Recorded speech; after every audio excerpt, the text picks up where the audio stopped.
പല പ്രേക്ഷകരും രാവിലെ ഞാൻ ഈ ചായക്കപ്പുമായിട്ട് നിൽക്കുന്ന സമയത്ത് ചോദിക്കാറുണ്ട്, ഇതിൽ ശരിക്കും ചായയുണ്ടോ? ചായ ഇല്ലെങ്കിൽ പിന്നെ വെറുതെ ഈ കപ്പും പിടിച്ചുകൊണ്ട് നിൽക്കേണ്ട കാര്യമുണ്ടോ എന്നാണ് അപ്പോൾ എൻ്റെ മനസ്സിലെ ചിന്ത. എത്രയോ കാലമായി ഈ ചായക്കപ്പും പിടിച്ച് നിങ്ങളുടെ മുന്നിൽ നിൽക്കാൻ തുടങ്ങിയിട്ട് 5-5.5 കൊല്ലമായില്ലേ. അപ്പോഴൊക്കെ ഞാൻ ആലോചിച്ചിട്ടുണ്ട്, മനസ്സിനും ശരീരത്തിനും ഇത്രയും ഉന്മേഷം നൽകുന്ന ഈ ചായ ഇല്ലായിരുന്നെങ്കിൽ എന്താകുമായിരുന്നു എൻ്റെ അവസ്ഥ. നിങ്ങളെ ഞാൻ ഈ കാര്യം ഇന്ന് അടിവരയിട്ട് ഓർമ്മിപ്പിക്കുന്നത് എന്താണെന്നറിയാമോ? ഇന്ന് അന്താരാഷ്ട്ര ചായ ദിനമാണ്. ചായയ്ക്ക് വേണ്ടി ഒരു ദിവസം. ചായയുടെ വിശേഷങ്ങളിലേക്ക്.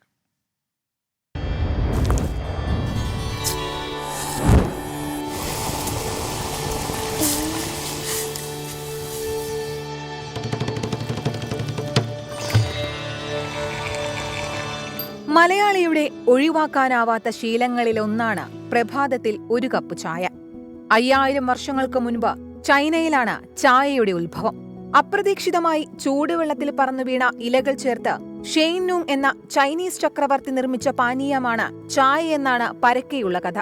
ലോകത്ത് ഏറ്റവും അധികം ആളുകൾ കുടിക്കുന്ന പാനീയം ചായയാണ്. ആരോഗ്യ ഗുണങ്ങൾ അനവധി. നിരവധി ആന്റി ഓക്സിഡന്റുകൾ അടങ്ങിയതും തടി കുറയ്ക്കാനുള്ള കഴിവുള്ളതുമാണ് ചായ. ചൈനയിൽ നിന്നുള്ള ഇറക്കുമതി കുറയ്ക്കാൻ ബ്രിട്ടീഷുകാരാണ് കേരളത്തിൽ തേയില കൃഷി ആരംഭിച്ചത്. ആഡംബര വസ്തുവായിരുന്ന തേയില ബ്രിട്ടീഷുകാരുടെ അടുക്കളയിൽ നിന്ന് കേരളത്തിൽ പ്രചരിക്കപ്പെടുന്നത് 2ാം ലോക മഹായുദ്ധാനന്തരമാണ്. മലയാളികളെ ചായ കുടിപ്പിക്കുന്നത് ശ്രമകരമായ കാര്യമായിരുന്നുവെങ്കിലും പുത്തൻ രുചിയുമായി കേരളീയർ വേഗമിണങ്ങി. തേയിലയോടൊപ്പം കേരളത്തിന്റെ തനതായ സുഗന്ധവ്യഞ്ജനങ്ങളും ചേർത്ത് പുത്തൻ രുചികൾ വിപണിയിലെത്താൻ തുടങ്ങി. കാലക്രമേണ ചായയും ചായക്കടകളും കേരളീയ സംസ്കാരത്തിന്റെ ഭാഗമായി.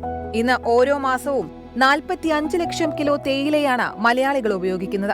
ലോകത്ത് ലക്ഷക്കണക്കിന് മനുഷ്യരുടെ ഉപജീവന മാർഗം കൂടെയാണ് തേയില ഉൽപാദന സംസ്കരണ മേഖല.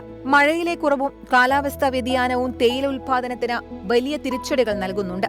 ചായ ഉപഭോഗവും ഉൽപാദനവും വർദ്ധിപ്പിക്കാനാണ് മെയ് 21 അന്താരാഷ്ട്ര ചായ ദിനമായി ഐക്യരാഷ്ട്രസഭ ആഹ്വാനം ചെയ്തത്.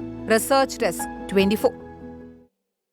ലോകത്തെവിടെയായാലും ഏത് സമയത്തും 24 വാർത്തകളും ഓഗ്മെന്റഡ് റിയാലിറ്റി പാക്കേജുകളും എക്സ്പ്ലെയിനറുകളും വിശദമായി കാണാൻ ഞങ്ങളുടെ യൂട്യൂബ് ചാനൽ നിങ്ങൾക്ക് സബ്സ്ക്രൈബ് ചെയ്യാം.